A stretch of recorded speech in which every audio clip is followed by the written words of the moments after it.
Hey everyone, and welcome back to The Explainer. Today we're looking at something that is going to totally shatter your perception of the ancient world.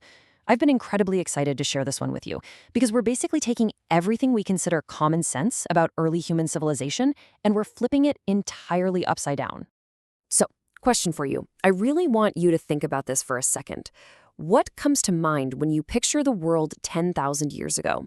If you're like most of us, you're probably picturing a very specific, kind of bleak scene, right?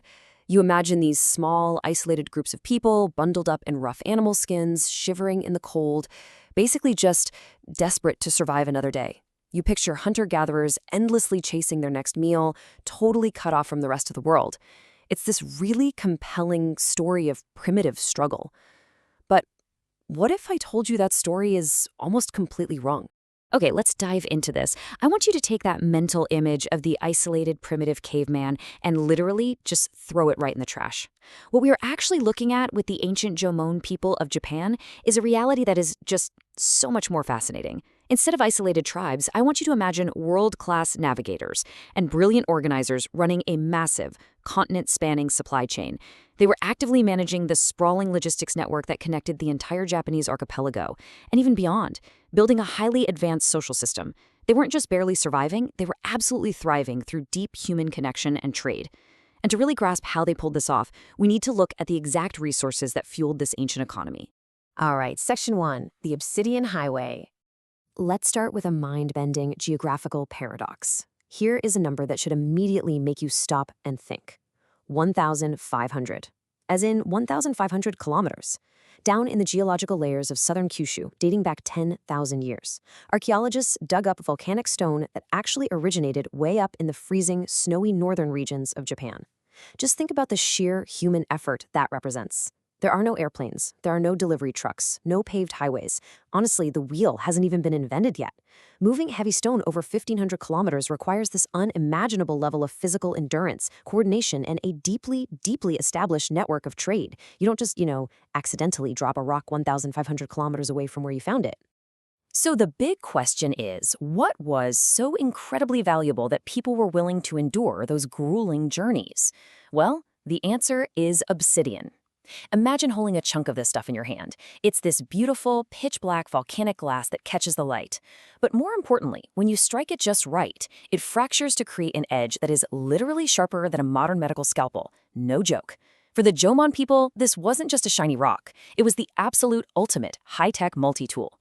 With it, you could cleanly slice meat, carve hard bone, even take down massive trees to build your house. In the ancient world, everybody desperately wanted to get their hands on this material. And the way they handled it brilliantly illustrates just how organized they were. The Jomon people knew exactly where the best obsidian was hiding. Imagine a dark map in your mind, and suddenly these hubs start lighting up like glowing internet nodes. You've got Shirataki way up north in Hokkaido, the Wada Pass in central Nagano, Mount Aso down south in Kyushu, and the island of Kozushima.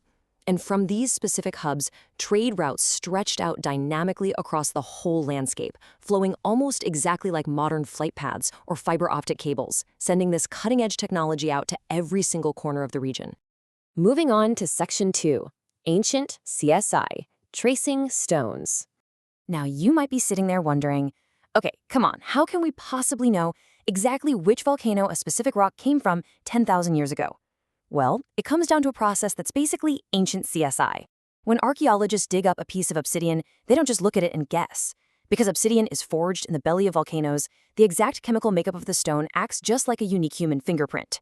By putting the stone through a detailed elemental analysis, scientists extract that chemical signature and match it perfectly against the data of known volcanoes. It's irrefutable proof. We aren't just making educated guesses here, we are scientifically tracking the exact literal footsteps of these ancient traders. And tracking those footsteps reveals something that is equal parts terrifying and awe-inspiring. Remember Kozushima, one of those obsidian hubs I mentioned? Well, it's an island. To get that precious stone back to the mainland, the Jomon people had to cross 50 kilometers of open ocean.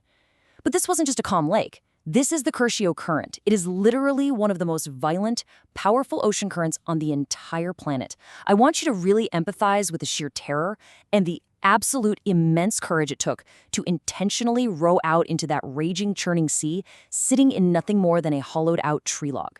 You had to be an absolute master of the sea, the weather, and the tides just to survive that trip once, let alone run a regular shipping route through it. Which brings us to Section 3, the Global Jade Network.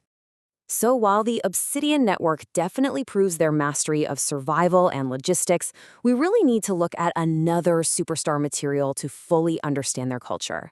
Let's talk about the mesmerizing green world of jade.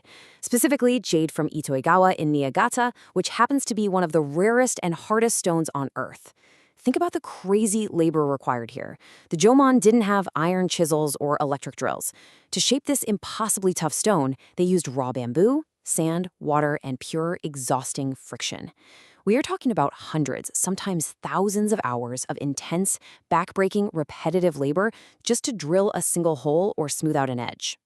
And because of this mind-boggling amount of time and the intense physical toll poured into a single piece, jade transcended being just, pretty jewelry. It became the ultimate ancient status symbol. When you held a piece of polished Itoigawa jade, you weren't just holding a shiny green stone.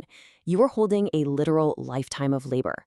It symbolized deep spiritual power, massive authority, and a direct connection to the divine. Now, what's really wild here is the sheer scale of where this jade actually ended up. Starting from Niigata, picture it rippling outward like a green wave. It traveled way north to Hokkaido, way south to Kyushu, but astoundingly, it didn't stop there. It leaped right across the Sea of Japan. We actually find this exact Itoigawa jade in the Russian Primorsky Krai and the Korean Peninsula. This proves the existence of a massive, shared jade culture sphere.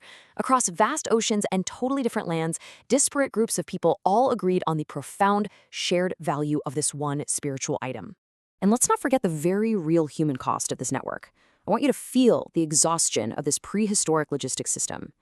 To bind this incredibly rugged, mountainous geography into one shared economic and cultural zone, it required unparalleled human physical endurance. They fought violent oceans using pure muscle alone. They navigated complex, winding river systems to push deep into the mainland. And perhaps most gruelingly, they carried incredibly heavy raw stones in woven bags strapped to their backs, hiking over steep, unforgiving alpine mountains. This was an absolute triumph of human willpower. All right, Section 4, Ancient Japan's Mega Hub. So where did all this backbreaking labor, all of this terrifying ocean navigation, and all of this continent-spanning trade actually converge? Enters Sanai Moriyama in Aomori Prefecture. Now, if you think this was just a slightly larger than average village, think again. Featuring these massive, towering 6-pillar structures, this place was the prehistoric equivalent of a mega hub. Honestly, think of it like an ancient international airport or a completely bustling Wall Street trading floor. This is exactly where the obsidian from the islands, the jade from the mountains, and goods from completely across the sea all came together. Different tribes gathered here in a furious, high-energy exchange of not just physical goods, but of ideas, culture, and innovation. And honestly, the most beautiful part of this whole story is that it isn't just dusty history. The spiritual designs born from all that labor and connection, specifically the gracefully curved jade magatama, they didn't just disappear into the dirt. They survived. They leaped across 10,000 years of time and are still alive today, sitting at the very center of modern Japanese culture. They're actively used in Shinto rituals right now, and even form part of the imperial regalia. The heartbeat of the Jomon people is literally still pulsing today. And finally, Section 5, a 10,000-year miracle. When we pull back and look at the sheer scale of what this civilization achieved, it brings us to a conclusion that is just genuinely humbling. 10,000 years. I want you to just take a breath and let that number sink in. This highly complex, massive trade network requiring intense cooperation, shared values, and constant everyday interaction between entirely different groups of people didn't just flash in the pan for a few centuries. It operated for 10,000 years. And the archaeological record shows almost zero evidence of large-scale war or violent conflict during that entire massive stretch of time. It is a genuine miracle of human history, a beautiful testament to peaceful cooperation and connection on a grand, sweeping scale. Which leaves us with one final, deeply provocative thought to chew on. If we were this incredibly wrong about ancient hunter-gatherers, if they were actually master seafarers, brilliant traders, and peaceful networkers, what else in our modern, everyday common sense is completely backwards? Beneath the layers of history, there are just so many truths waiting to challenge our assumptions. I really encourage you to take this new perspective, look at the world around you with fresh eyes, and never, ever stop questioning what you think you know. Thank you so much for joining me for this explainer, and I will see you next time.